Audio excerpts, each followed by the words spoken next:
the ISA-1 Digital, the classic Focusrite Mic Pre, and simultaneous DI. Now with class-leading stereo ADC as standard. I'm here with Michael Deming at the Charter Oak stand. Michael likes to make his microphones big, and this is the biggest one he's done so far. Mike, tell us about this enormous microphone. This is the new H1000a. The microphone is real big because it has some very large components inside, which kind of dictated the diameter of the body. It has a very large output transformer and some pretty large capacitors which stand tall, very high up off the circuit board. We don't like to use SMT components at our company. We're still using all through hole. So, when you have a capacitor with a higher value that's a film capacitor and it has to have a high voltage rating, they get quite large. Sure. And this is how we get the best sound, and that's why we have this big body. So, obviously, you have a big body like this, body resonance comes into play, and you have to really work with the thing to make sure it's acoustically sound as well. And we've done that. We're experimenting with different powder coatings and stuff, which will, deaden the metal parts and make the unit very acoustically sound. Yes. This grill's not nickel plated, is it? You've done no, something it's different not. with this. No, this is a mirror chrome powder coating, which we found really just took all the resonance out of the grill assembly, right? Which is very, very good. But I find that to be a problem with some of the lower priced mics on the market. You can tap them with your finger and they'll ring like a bell. So this mic is doesn't have any of those problems at all. Okay. So what's the capsule based on? Because it's a dual diaphragm switchable pattern. That's right. This is a dual diaphragm capsule. It's the same capsule that's in the SA538, which is our S1 capsule.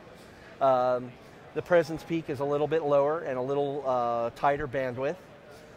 The thing that we've done in this mic, which is unique, we've really experimented a lot with the capacitor values that govern the bottom end and the top end to get a little bit more packaged sound, which, this mic is meant to be kind of an alternative to the U47s and the U67s, etc.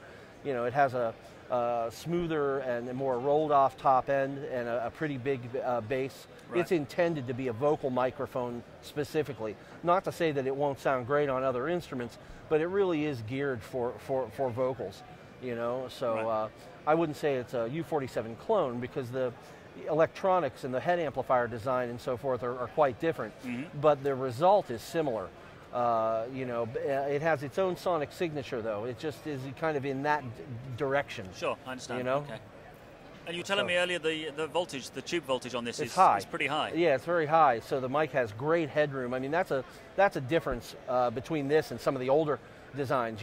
This thing has extremely high headroom and no distortion at all. We're using a JJ ECC83, which is what we use in all of our microphones, which, in my opinion, is probably the best dual triode made today.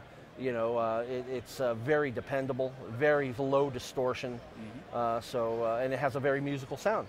Right. So, in trying to keep some uniformity between our products and keep the products field serviceable, we use this vacuum tube and build a lot of our head amplifier designs around it. Okay.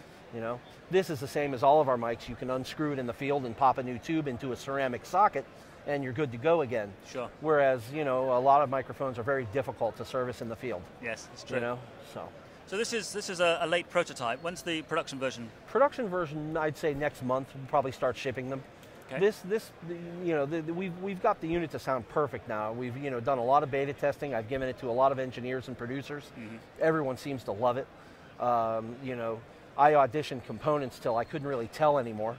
So it was time to give the thing to other people and let them experiment, and we got incredibly good feedback. Good. So I think that within 20 or 30 days or so, we'll be shipping these.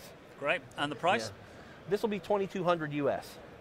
So it's about $1,000 less than the comparable competition. Okay, but it's a little bit more than what used to be our flagship product, which was the 538B. Yes. Great. Thank you very much, Michael. No, you're welcome.